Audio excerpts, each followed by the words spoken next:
Hello, it's Meeshell again. Thanks for watching. Welcome to the tutorial part of the video.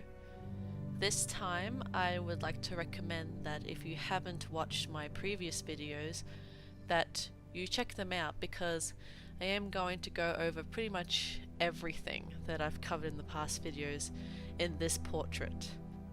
This portrait is quite simple, but it does allow me to really showcase the different tools and methods of painting that you can do in Photoshop. At the beginning of the video you can see that I'm touching up my rough sketch. The reason I'm doing this is to make sure that when I start painting it's as accurate as I can make it. However, you notice later on that it's not quite accurate and I still do a lot of editing and manipulating. In just the sketch editing alone, you'll see me use the warp tool and the band-aid tool, as mentioned in my previous video.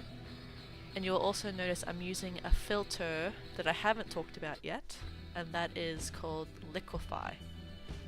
Liquify is another form of warp and manipulation, where you actually use the brush to move parts of the image left, right, up, down, however you want.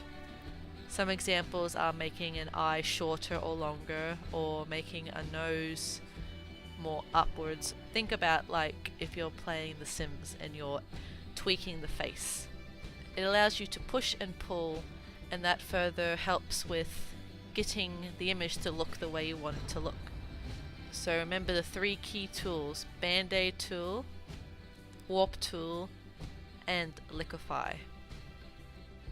Band-Aid is for when you're moving something and you need help filling in the gaps that you leave behind.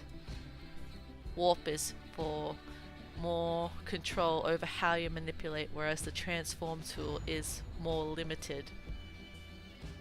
And Liquify is to literally pull and push parts of your image. A key thing to remember when painting is to experiment. You may not always have a plan of how you're going to do certain aspects of the picture. You should have a rough idea of what you want to accomplish. But depending on how things work out, you might change your mind. You might experiment with different shades or different saturation levels. You might even play around with the levels and remove some of the black from the image or some of the white and like that effect. Please remember to experiment, and that you always have the undo button. Just make sure that you can still undo what you did, because the history doesn't last forever in Photoshop. I'm going to discuss probably one of the most important parts when it comes to painting, and that is brushes. In all my previous videos I was pretty much exclusively using the hard round brush and the soft round brush. This time, to create a different effect, I used brushes from a set that I purchased called Carl T. Webster. I think it's the ultimate pack, and there's a lot of natural type brushes. So for example, I was using a Lush oil paint brush type to paint this portrait, because I wanted it to be more rough and look like there were brush strokes used to paint this.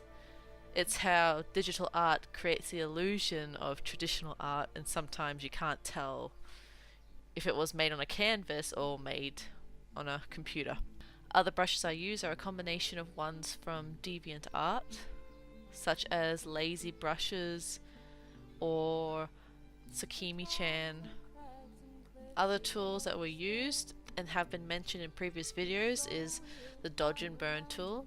Sometimes dodge and burn can just help with getting shades that you might like.